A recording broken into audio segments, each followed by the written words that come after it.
Bonsoir à tous, c'est le dossier LCI. 2 jours après la triple attaque de Carcassonne et de Trèbes, les hommages se sont multipliés toute la journée. On rappelle le bilan, 4 morts, 15 blessés, dont 3 toujours hospitalisés et 1 toujours dans un état critique.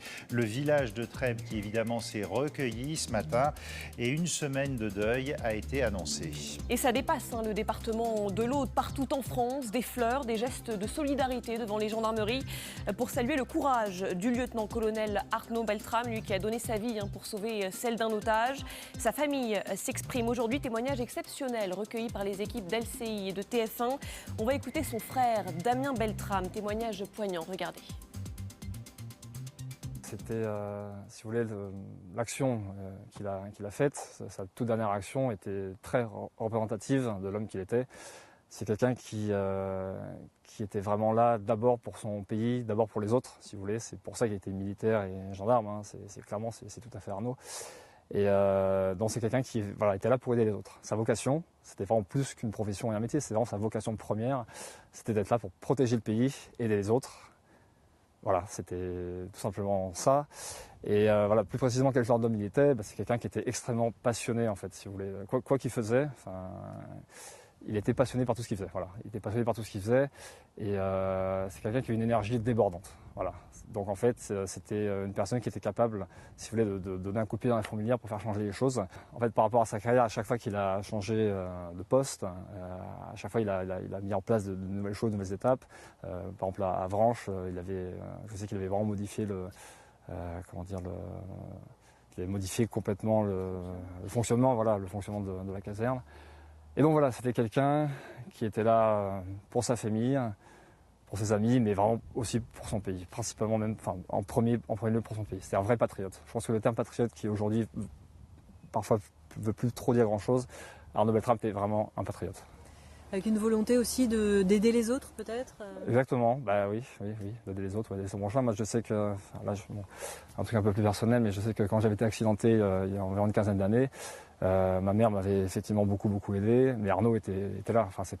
Il avait été à mon chevet tout le temps, il m'avait vraiment aidé à surmonter les épreuves. J'aurais voulu rendre l'appareil, mais je ne pouvais pas le faire. Mais voilà, c'était quelqu'un qui était là vraiment pour tout le monde. Pas que pour nous d'ailleurs, pas que pour sa famille, pour tout le monde. Il en a la preuve parce que là, il s'est suscité une otage qu'il ne connaissait pas et il l'a fait. Je pense que si c'était à faire 1000 fois, la même situation serait présentée 1000 fois de suite, il l'aurait fait 1000 fois de suite. C'était ça, c'était Arnaud. Est-ce que vous êtes étonné par son sacrifice ? Non, pas du tout. C'est comme je vous le disais, sa vocation première, c'était le bouclier de la nation, le bouclier des gens. C'était le gendarme, le militaire, vraiment dans son sens le plus noble, dans son sens le plus premier, quoi. C'est quelqu'un qui, ses actions le montrent. Voilà, c'est ce qu'il a fait encore une fois. Il l'aurait fait 1000 fois. Il l'aurait fait 1000 fois. Il l'aurait fait plusieurs fois de suite. C'est pas quelque chose. Je pense qu'il n'a même pas forcément réfléchi. C'est qu'il a fait ce qu'il devait faire. Donc oui, aider les autres, ça paraît vraiment évident, quoi. C'est tout à fait lui. Il était face à une personne extrêmement dangereuse. Il le savait très bien. Donc en fait, il a quand même été extrêmement courageux. Il a quand même fait ce qu'il devait faire en tant que gendarme, en tant que militaire, peut-être aussi en tant qu'homme, mais dans tous les cas, il l'a fait. Voilà, il l'a vraiment fait et il a sauvé des vies, parce qu'il n'y a pas eu que la personne qui l'a sauvé, l'otage de substitution. C'est aussi son action et son sang-froid et son professionnalisme. On a eu quelques détails, quelques échos là-dessus évidemment, qui ont aussi aidé à faire sortir les autres otages. Donc on en saura plus évidemment avec l'enquête, mais c'est toute l'action d'Arnaud qui, je pense, a permis de sauver ces gens. Et maintenant, ce qui est important, parce que moi je connaissais quand même bien mon frère, même si effectivement sur les dernières années, forcément avec sa femme, avec Marielle, on se voyait un petit peu moins, c'était normal, il faisait sa vie avec une nouvelle personne. Maintenant, ce qui est important, c'est aussi que ce symbole, ce qu'il a fait, si vous voulez, c'était tout à fait ce qu'il croyait. Voilà. Il a fait ce qu'il croyait être juste, ce qu'il croyait être ce qu'il devait faire. Et maintenant, il ne faut pas oublier que c'est devenu un symbole. Comme je vous disais tout à l'heure, ça a dépassé la frontière de la famille. Et maintenant, il faut que ce symbole puisse perdurer et en fait nous inspirer. Je ne vais pas dire notre quotidien, mais il faut que ça puisse nous inspirer et se dire que des gens sont capables de faire ça. Des hommes ou des femmes sont capables de faire ça. Et que la prochaine fois que quelque chose comme ça se passe, on doit se poser la question, est-ce qu'on peut agir? Et si oui, est-ce qu'on peut le faire peut-être pas tout seul? Arnaud l'a fait tout seul, là. Mais est-ce que peut-être que d'autres personnes peuvent le faire ensemble? Mais voilà, c'est effectivement, on peut s'en servir comme d'un modèle. De par son action, sa bravoure et son héroïsme. Voilà, ce sont des mots pompeux, certes, mais là, pour le coup, ils prennent un sens. Vous disiez qu'il pouvait devenir un symbole. De quoi est-il devenu le symbole?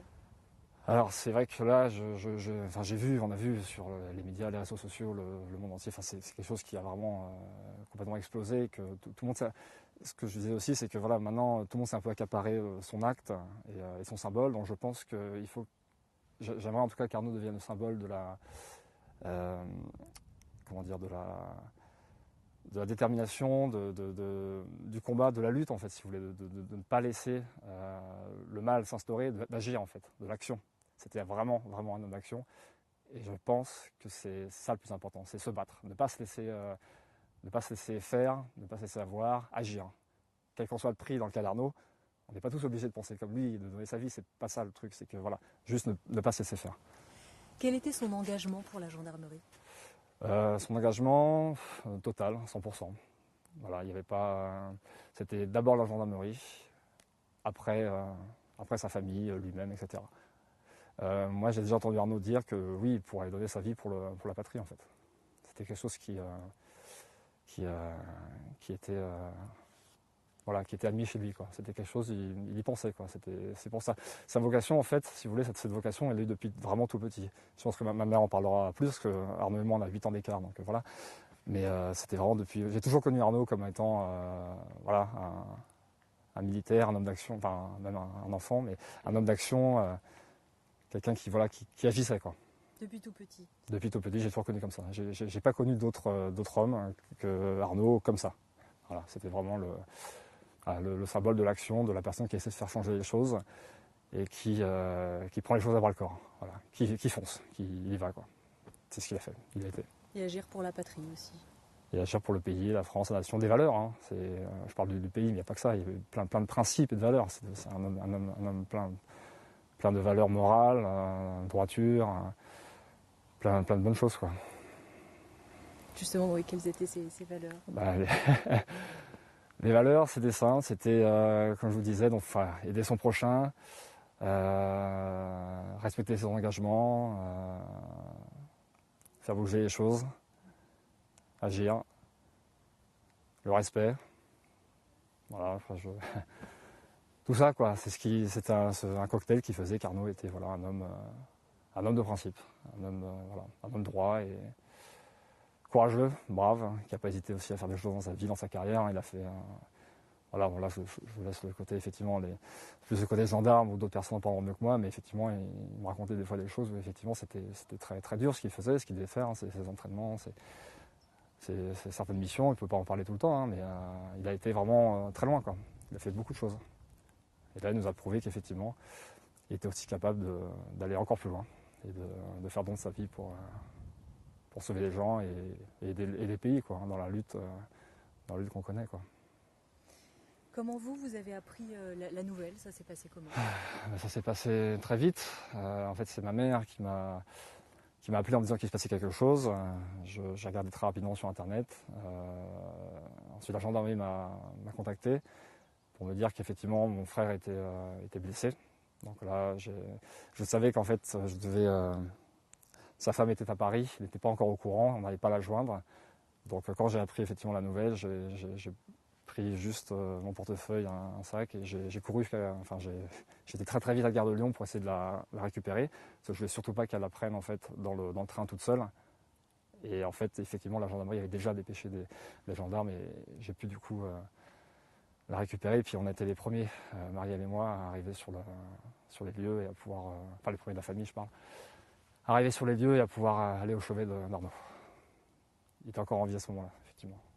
Donc on a pu lui parler, même s'il n'était pas plus avec nous, mais voilà. C'était important, effectivement. Dans le sens où, comme je vous le disais tout à l'heure, la symbolique est hyper importante et l'hommage national fait que la France est derrière son action aussi. La France est derrière Arnaud, derrière le symbole et derrière les victimes aussi, hein, évidemment, de l'attentat. Donc non, c'est une très bonne chose. Moi, j'en suis fier, hein, effectivement. Mais moi, ce que je veux surtout, c'est que toute cette symbolique, enfin la symbolique, c'est important pour les gens dans leur cœur, dans leur esprit, mais je veux que toute cette symbolique se transforme aussi en action et qu'on soit beaucoup moins tolérant, qu'on soit beaucoup plus efficace dans la lutte contre le terrorisme. Comment avez-vous réagi aux hommages spontanés sur Internet devant les gendarmeries ? Bah écoutez, le truc, moi, c'est que je suis déconnecté d'Internet parce que j'étais la nuit, la première nuit, j'ai juste répondu, si vous voulez, à mes amis et à la famille proche. Et c'est quand, hier soir, j'ai passé la nuit en fait à regarder sur Internet justement tout ce qui se passait. C'est là que j'ai compris que c'était devenu quelque chose qui nous a complètement dépassé. Donc j'ai très bien réagi parce que les messages de condoléances, enfin tous les messages étaient vraiment positifs. Et je pense que là, on est sur une situation qui est vraiment très différente des autres. Parce que justement, là, il y a eu un sacrifice ultime, en fait, si vous voulez, quelque chose qui a été vraiment beaucoup plus fort. Hein. C'est pas juste... il n'est pas juste mort au combat, il a fait quelque chose de plus, si vous voulez. Et là, je vois qu'effectivement, tout le monde est derrière ce symbole, encore une fois, le symbole d'Arnaud, quoi. Voilà. Donc, moi, je suis hyper ému, en fait, quand je vois tous les messages que j'ai reçus, bien sûr, de gens que je connais et de gens que je ne connais pas. J'ai reçu des milliers de messages, quoi. Donc, c'est un soutien, ça permet aussi de comprendre que tout ça n'a pas été vain. Et c'est ça qui est le plus important, je pense, à mes yeux. L'hommage, bien sûr, est très important, mais il ne faut pas que tout ça, que son action, que tous les morts qu'on a eus là, toute cette tragédie en fait ne soit vraiment pas vaine, et que là on agisse vraiment, vraiment, de manière efficace. Je sais qu'il y a beaucoup de travail qui est déjà fait, mais je pense qu'on peut aller encore beaucoup plus loin, et je pense que les Français, j'espère, vont pouvoir se fédérer. Alors, Arnaud était hyper fédérateur en fait, hein, c'était vraiment son truc, et quand il commandait ses hommes, c'était un truc incroyable, quoi. Tout le monde le suivait, quoi. Et j'espère que les Français vont pouvoir se fédérer autour de ce symbole, du nom de Arnaud Beltrame. Et j'espère faire évoluer les choses dans le bon sens. Voilà, témoignage dans la longueur et extrêmement émouvant de Damien Beltrame. Il le dit lui-même, le petit frère d'Arnaud Beltrame. Ils ont 8 ans de différence. Témoignage recueilli par Aurélie Erel et nos équipes en région, aussi bien TF1 qu'ici à LCI. On en parle avec vous, Michèle Bernard-Requin. Vous êtes magistrate honoraire. Merci d'être avec nous ce soir. À vos côtés, Muriel Salmona. Vous êtes psychiatre spécialisée en traumatisme et présidente de l'association Mémoire traumatique et victimologie. Et puis Driss Aït Youssef, président de l'Institut Léonard de Vinci, spécialiste des questions de sécurité. On fera le point avec vous, et notamment de l'enquête, avec Tiffaine Piauget du service police-justice d'LCI. Je me tourne vers vous, Muriel Salmona. On est impressionné par la force de ce petit frère d'Arnaud Beltrame. Où est-ce qu'il puise ça ? Est-ce que quand il dit, voilà, la France est derrière Arnaud, on a fait un symbole, ça aide, ça peut-être ? Oui, ça aide, le fait d'être soutenu, puis que justement, il n'arrête pas de dire que tout ça avait du sens pour son frère, que c'était bien de lui qu'il s'agissait, que vraiment c'était un homme d'engagement pour sa patrie. Donc se raccrocher au sens, se raccrocher à tout le côté effectivement national et hommage national, ça aide énormément. Par ailleurs, il est manifestement sous le choc, hein, bien entendu. Donc il est forcément un peu déconnecté émotionnellement, ce qui lui permet de parler d'une certaine manière, mais ce qui peut être aussi coûteux dans un deuxième temps. Il faut être vraiment prudent. Mais c'est libérateur de parler comme ça assez longtemps. On va écouter la mère dans un instant aussi. C'est une sorte d'exutoire aussi. C'est un besoin de témoigner de ce qu'était là en l'occurrence son frère, de témoigner pour lui, de dire ce qu'il était. Donc je pense que ça c'est vraiment parler de lui. Donc c'est important. Et puis, alors libérateur non, mais c'est d'être entendu aussi, c'est qu'il y ait des liens très très forts qui se créent avec énormément de personnes. Tout ça, ça soutient, c'est aussi un soutien. Mais c'est aussi toujours difficile parce que je vous dis, il y a l'état de choc qui fait que on n'a pas ces capacités émotionnelles. Donc on peut avoir l'impression d'être en état de faire certaines choses, alors que ce n'est pas forcément le cas. Donc il faut aussi protéger les personnes et pas trop les exposer. On sent toute l'admiration qu'il a pour son grand frère. Il dit aussi cette phrase, il dit « ça ne m'étonne pas qu'il se soit sacrifié, c'était lui ». Oui, oui, et ça, je pense qu'il avait besoin de témoigner de cela. Il dit qu'il en est très fier.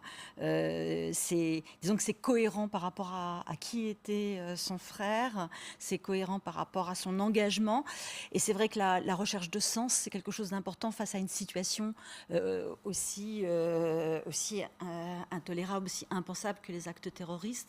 Là, au moins, lui, dans un sens par rapport aux autres personnes qui ont été assassinés. Lui, ça avait quelque chose qui avait une certaine cohérence. En fait, voyez, il y avait un sens. Il y avait un sens, alors que pour toutes les autres victimes, c'est complètement insensé, c'est complètement impensable. Donc pour les familles, c'est d'autant plus intolérable. Donc là, ça diminue un petit peu ce côté intolérable. On sent l'admiration oui. pour le grand frère. Il répète souvent, c'était quelqu'un qui agissait. Il l'aurait refait 1000 fois de prendre la place d'un otage, donc aucune hésitation possible. Et puis il dit aussi, il plaçait la gendarmerie au-dessus de tout, au-dessus de la famille.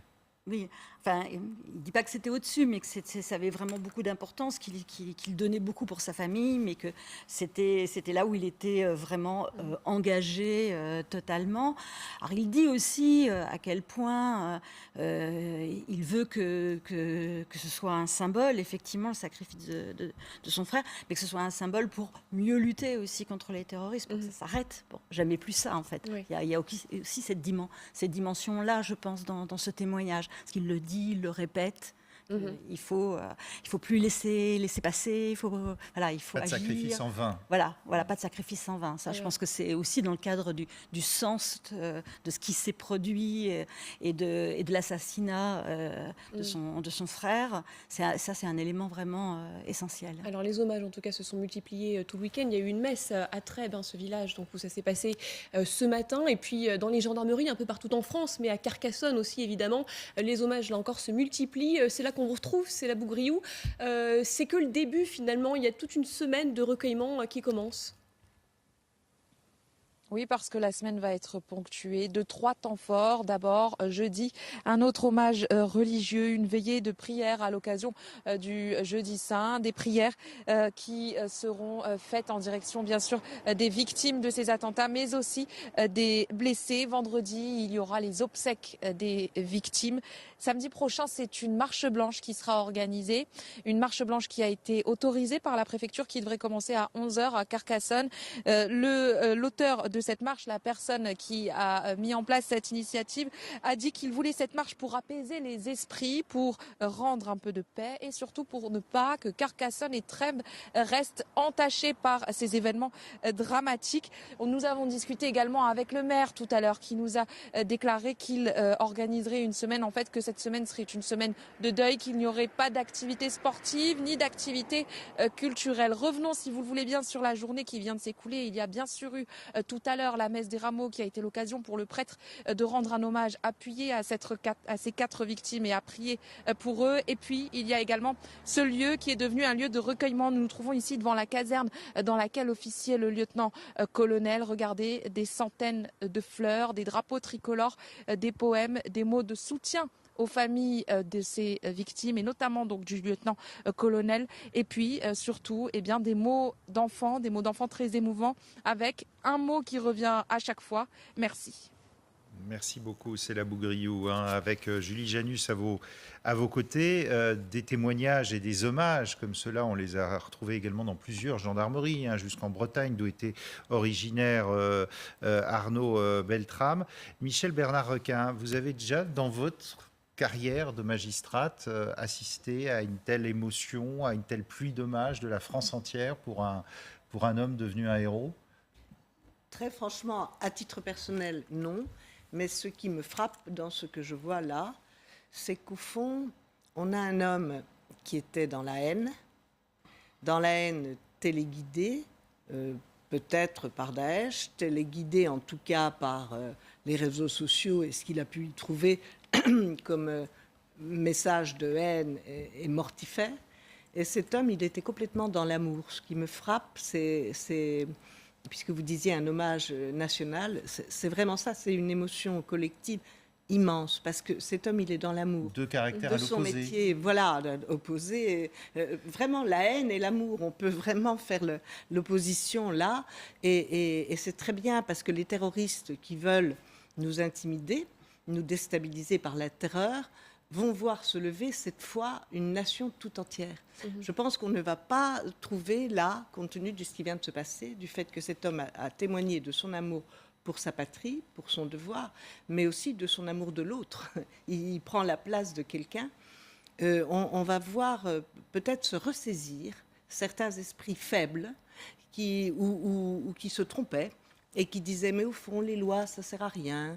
On a fait une loi en octobre 2017, le 31 octobre 2017 pour renforcer la surveillance, vous voyez que ça sert à rien.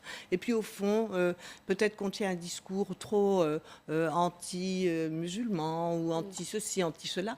On va les voir réaliser là à quel point l'amour a répondu à la haine. Je trouve que c'est un message très important. Alors on très a écouté justement donc, le frère d'Arnaud Beltrame, on va écouter maintenant sa mère qui a également répondu aux équipes d'LCI et de TF1, témoignage très fort, regardez. Comment vous avez appris la nouvelle ? Alors, une amie m'a téléphoné en me disant qu'il se passait quelque chose de grave à Carcassonne. Après quoi, je me suis rendue à Vannes faire des courses, en écoutant quand même la radio. Et j'ai appris qu'un lieutenant-colonel était grièvement blessé. Et sans doute l'instinct, j'ai su que c'était lui. Malgré tout, je suis allée téléphoner à la gendarmerie pour en avoir connaissance. Et ça m'a été confirmé que c'était bien de lui qu'il s'agissait. Ce à quoi je suis redescendue à mon domicile et j'ai pris la route le plus rapidement possible. Malheureusement, on arrivait du côté de Bordeaux. J'ai reçu l'appel comme quoi Arnaud nous avait quittés vers 5h30 du matin. Voilà. Est-ce que son sacrifice vous a étonné et pourquoi ? Disons sacrifice, je ne sais pas si c'est le mot, mais disons que c'était sa vie, c'était son idéal. Il parlait toujours d'idéal. Et Arnaud ne supportait pas la médiocrité. Il voulait toujours aller encore plus loin, plus vite, plus fort. Et puis, c'était sa raison de vivre. Je veux dire, Bon, surprise, je l'ai été pour la bonne raison que ça se passait à Carcassonne. Un lieu, pour moi, paisible. Et puis, je ne supposais pas que ça se passerait à ce moment-là. D'autant que, par le passé, il a eu des périodes et des actions bien plus délicates à travers la France et le monde. Mais ça ne vous surprend pas qu'il ait eu cette attitude-là ? Mais non, c'est un fonceur. C'est un idéaliste, un fonceur. Et puis, lui, c'est de défendre les opprimés. Enfin, je veux dire, non, je ne suis pas surprise. Mais il faut dire qu'un peu dans la famille, on est un peu comme ça aussi. On fonce, comment je dis, on ne monte pas sur notre sort. On attaque, et puis Arnaud était effectivement de cela, quoi. Mais depuis tout petit, il jouait avec des petits soldats. Je pense qu'il y a un inconscient familial aussi, parce que père, grand-père, arrière-grand-père, etc., étaient tous dans l'armée. Et je pense qu'il avait de ça. Mais depuis tout petit, il a toujours joué aux petits soldats, et puis bon. Il était très heureux là-dedans, mais il voulait toujours monter plus haut, plus haut, plus haut, encore faire des études et encore, et connaître, et puis tout en ayant cette façon de, comment je veux dire, d'être avec les autres, des cousinades, du monde, enfin, très, pas que quand même que le travail, il aimait beaucoup la famille, et bon, voilà, il aimait la vie malgré tout, hein. C'était pas du tout aller se sacrifier, non, s'il l'a fait, c'est parce que les conditions le permettaient. Il a vu quelqu'un qui mettait des personnes en danger, et forcément, c'était évident qu'il allait agir. Voilà. C'est Arnaud. Ah, c'est Arnaud, voilà. Ainsi résumé, c'est Arnaud. Quel homme était-il ? Un homme attachant, très dynamique, super, toujours envie de faire des choses. Bon, il était toujours partant pour tout. On faisait toujours plein de choses. Il aime tout. Il est un peu comme nous, parce qu'il aime aussi bien la montagne, la mer, la marche, la forêt. Il aime beaucoup la forêt aussi, et la montagne, enfin qu'importe. Il aime la vie, quoi, comme je disais tout à l'heure. Voilà. Et très tourné vers les autres, alors ? Absolument, absolument. Et la famille aussi. Hein. La famille, je veux dire, la famille de la gendarmerie peut-être, mais la famille, familiale propre, puis très entourée, et en même temps très reconnue par toute la famille, effectivement. Quel était son engagement? Enfin, comment vivait-il son engagement pour la gendarmerie? Oh, bah, depuis toujours. Je me souviens, il y a 15 ans, il me disait, parce que je lui disais, mais Arnaud, il faudrait peut-être aussi que tu penses à ta vie, tout ça. Maman, ma vie, c'est la patrie d'abord, la famille après. Effectivement, comme résumé Damien, c'était ça, voilà. C'était sa vie, tout simplement. Et c'était une vocation depuis l'enfance? Absolument. Ah oui. Si un jour j'amenais une voiture à la place d'un petit soldat, c'était la colère. Non, franchement, il est né comme ça, je crois. Il est né pour être gendarme? Il était militaire, enfin militaire Oui. gendarme, mais je veux dire il est né pour ça, effectivement. Je ne le voyais pas faire autre chose. En même temps, il faut dire que dans ce métier, il y a beaucoup de sport. On va au bout de soi-même, parce qu'il aimait aussi les défis. Donc, il était servi. Et là, malheureusement, il est allé jusqu'au bout du bout, comme disait Damien. Voilà. Mais on n'est pas étonné.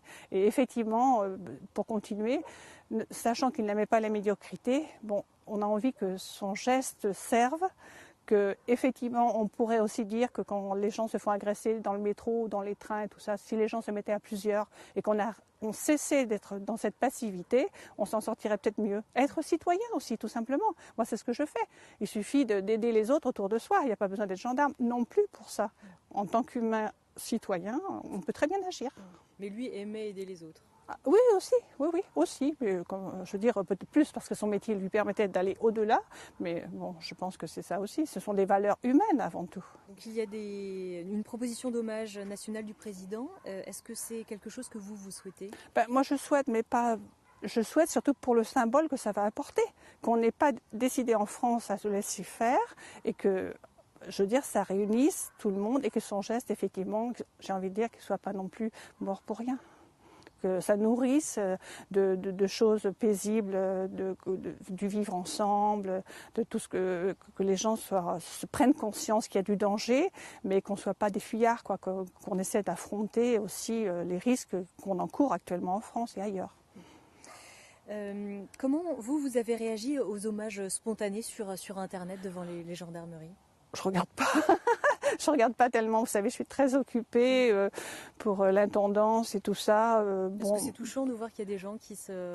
oui, soutiennent, bien sûr. Puis je vois avec Damien sur son ordinateur. Bien sûr, c'est très, très, très touchant. On se sent entouré, épaulé, bien sûr. C'est chaleureux. Pourquoi vous avez choisi de répondre à cette interview? Parce qu'il le mérite. Et je pense que ce n'est que lui faire honneur et reconnaître ce qu'il est et ce qu'il restera dans nos cœurs et ce qui doit être dans le futur et ne pas l'oublier, que son image serve, qu'on ne l'oublie pas et qu'on se serve de ça pour être dans un monde meilleur, tout simplement. C'était un homme de valeur. Ah, tout à fait. Chaleureux, dynamique, un homme de valeur et puis la France, la patrie, enfin voilà, c'est ça bleu, blanc, rouge, voilà, tout à fait. Voilà, témoignage plein de courage, de dignité de la mère d'Arnaud Beltrame, Nicole Nicolique Beltrame, recueillie par Amélie Herel, encore une fois, et nos équipes en région de TF1 et d'LCI. Muriel Salmona, vous qui êtes psychologue, là où on est, on prend ça nous aussi dans la figure d'écouter ça. À un moment, la journaliste parle à l'imparfait d'Arnaud. Elle continue sur le ton du courage. Comment on tient alors qu'on vient de perdre son fils? C'est des processus, justement psychologiques que l'on connaît bien. Je veux dire, il y a l'état de choc et puis il y a un état de stress tel, c'était un tel stress qu'il y a des mécanismes de survie qui s'enclenchent avec un mécanisme, ce qu'on appelle de dissociation, c'est-à-dire de déconnexion émotionnelle, ce qui fait qu'on peut parler, on peut affronter, et avec même avec le sourire, elle peut rire à certains moments. Voilà, mais il faut pas s'y méprendre. Ça va pas durer. C'est-à-dire qu'après il y a naturellement la souffrance, le deuil, la douleur qui va prendre le relais. Mais là, elle est dans une période où effectivement, il y a cette déconnexion émotionnelle, cette anesthésie en quelque sorte, qui lui permet de rendre hommage à son fils. Enfin, c'est ce qu'elle dit, et on reprend les mêmes choses qu'on avait pu dire pour le frère aussi, Damien. Là, il y a vraiment une volonté de dire ce qu'il était, de lui rendre hommage, de dire que tout ça, ça a du sens, que c'est pas pour rien. Enfin, oui, elle le dit, qu'il voilà. n'est pas mort pour rien. Voilà. Ouais.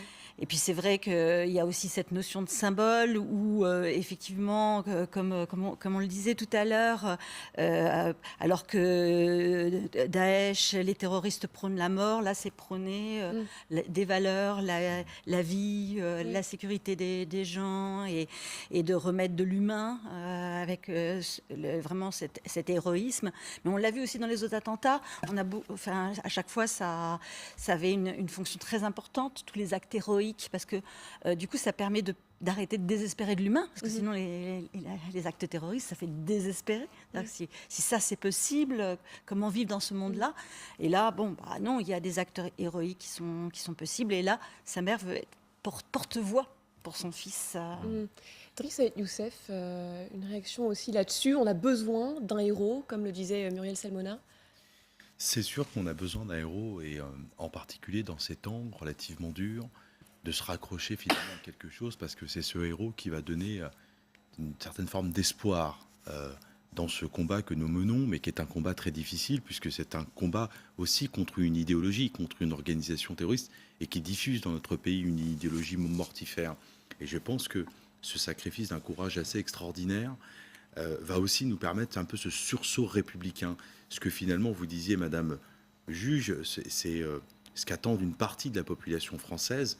On l'a vu ces dernières années avec cette résilience qui commence à faire ses effets, où même si ce n'était pas notre culture de dénoncer, où les Français commencent à prendre en main leur sécurité et commencent à un moment donné à solliciter les services de police pour signaler. Donc je pense que cette mort, aussi tragique soit-elle, je pense qu'il faut, comme le dit très justement le frère et la maman, pouvoir, vous me passerez cette expression, mais capitaliser un petit peu là-dessus et s'en servir comme un vrai modèle. Et comme un vrai modèle. Après, je sais que c'est extrêmement compliqué, parce que au-delà de ces déclarations et de ce drame que nous vivons, il y a toujours une vraie difficulté derrière, c'est de vraiment unir une nation autour d'un même combat. On le voit bien, il y a l'unanimité politique, mais derrière, chacun reprendra son chemin, et chacun critiquera ce qu'il aurait pu faire, ce qu'il aurait dû faire, l'inertie du président, l'inertie du gouvernement. Et là, c'est très compliqué.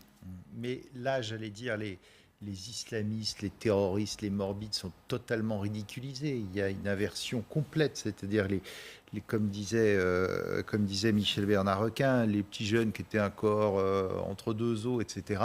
Ce qu'a fait Arnaud Beltrame change toute la donne. Elle change la donne, et elle le lâche, c'est Radouane Lachdine, de toute façon. Bien sûr, mais à l'évidence, bien sûr. Et je pense que ce message, le message qui est envoyé de manière très très courageuse, c'est en réaction aux propos de Mohamed Merah, souvenons-nous, lorsqu'il disait aux policiers vous aimez la vie comme nous aimons la mort.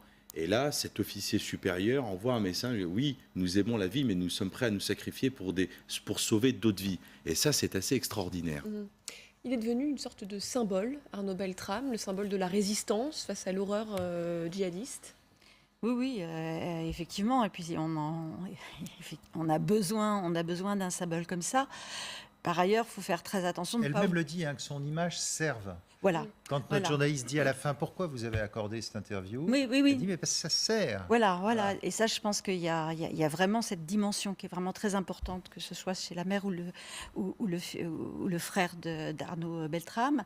Après, il faut prendre bien garde aussi de ne pas oublier malgré tout toutes les autres victimes, trois autres victimes et les blessés, et de pas de vraiment aussi leur rendre hommage, les soutenir sans préoccuper, leur prodiguer les soins et tout ce qu'il faudra, parce que c'est aussi un risque du coup de se focaliser sur ce qui est positif, parce que ça rassure tout le monde d'une certaine manière, et d'oublier l'horreur de ce que vivent aussi les autres familles. Et ce qui était quand même intéressant dans ce qu'a dit le frère et la mère, c'est que ce soit utile, que ce qui s'est passé soit utile. Et je suis heureuse de vous avoir entendu il y a un instant, parce que notre arsenal législatif, certains vont dire, voyez bien qu'il est insuffisant puisque ça s'est produit.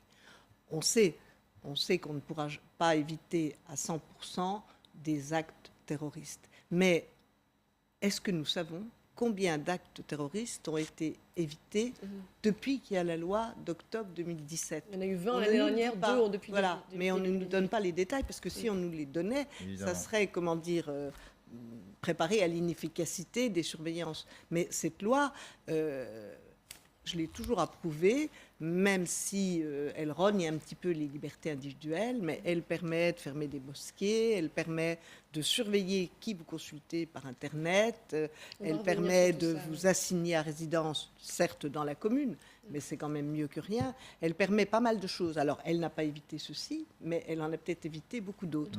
Et ça aussi, le sursaut, que ça ne soit pas inutile, la maman insistait sur la nécessité que chaque citoyen soit courageux, notamment quand il voit quelqu'un. Elle le dit, hein, on n'est pas des fuyards, il faut qu'on affronte. Il faut qu'on affronte. Voilà. Et Quel message. Et le frère aussi disait, il faut qu'on soit plus efficace. Donc ça, je crois que ça va. Il y a le sursaut national, une sorte d'idée du bien contre le mal, et ça va faire basculer. Mais on est en plein dedans, là. On est complètement. Et puis, il y a aussi les textes et leur application et le fait de continuer, de poursuivre. Il y a notamment aussi, depuis 2018, un plan qui a été établi pour permettre justement aux familles de dénoncer, de dire, vous parliez de dénoncer, c'est pas de la délation, mais de se faire aider pour éviter que quelqu'un de la famille ne bascule, etc. Il y a des tas de choses à faire encore, à l'école, dans les familles, dans les hôpitaux, parce que souvent ces gens-là sont mentalement, on s'aperçoit qu'ils sont un peu fragiles dans les prisons, mais qu'on ne dise pas oh là là, plus de répression, ça sert à rien. Si, ça sert. Et plus de surveillance, ça sert à rien. Si. Mais est-ce qu'un de tels témoignages peuvent faire changer de camp? Parce qu'on le sait, dans certaines cités, il y en a qui crient « Vive Mohamed Merah ». Hier matin, quand les CRS sont venus à la cité de Carcassonne, la cité de Radouane Lagdim, il y a eu des jeunes qui ont dit « On l'admire ». Bon, alors c'est bravage, c'est tout ce qu'on veut, mais est-ce que cet homme, ce héros, peut faire changer ça? Ça dépend toujours, évidemment, de ce qu'on fera de ce symbole. Souvenons-nous, les attentats du 13 novembre, nous avons eu des policiers qui ont été sauvagement assassinés, abattus sur la voie publique. On a eu une espèce de communion entre la nation française et ses institutions, en particulier l'institution policière. Il n'en reste quoi aujourd'hui? Et dans le même temps, c'est vrai que cet événement nous permet aussi de voir combien nos services de police et de gendarmerie et les militaires sont mobilisés pour assurer notre sécurité. C'est ça aussi, à l'intérieur comme à l'extérieur de nos frontières. Moi, j'ai une pensée particulière ce soir pour des agents de la DGSE qui sont morts au combat, malheureusement, dont on ne parle pas parce que leur mission est par définition secrète, en tentant de libérer des otages faits prisonniers en Somalie ou ailleurs. Donc c'est aussi l'occasion pour nous de reposer sur ce qui est véritablement un service public de la sécurité, et que ces braves gens, hommes ou femmes, sont là aussi pour assurer notre sécurité. Alors oui, vous évoquiez la situation dans les quartiers. Bien sûr. Au moment de Je suis Charlie, oui, vous vous souvenez, oui, tout à fait. où les policiers ont été acclamés aussi. Mais bien sûr, oui, c'est cette communion que j'évoquais. Et dans le même temps, je suis assez lucide pour observer ces phénomènes assez régulièrement. Qu'est-ce qu'il en restera? Vous parlez des quartiers. Évidemment, on a un vrai sujet sur l'arsenal juridique qu'on peut mettre en place, mais qui ne réglera pas au fond le problème que nous avons, qui est aussi un problème générationnel. Prenons les anarchos, les écologistes qui s'en prennent à des policiers tentant de les brûler dans leur véhicule, ces mecs de quartier qui ne souhaitent pas que les policiers ou même les pompiers pénètrent dans les quartiers pour porter secours à une population en difficulté, ces terroristes qui s'en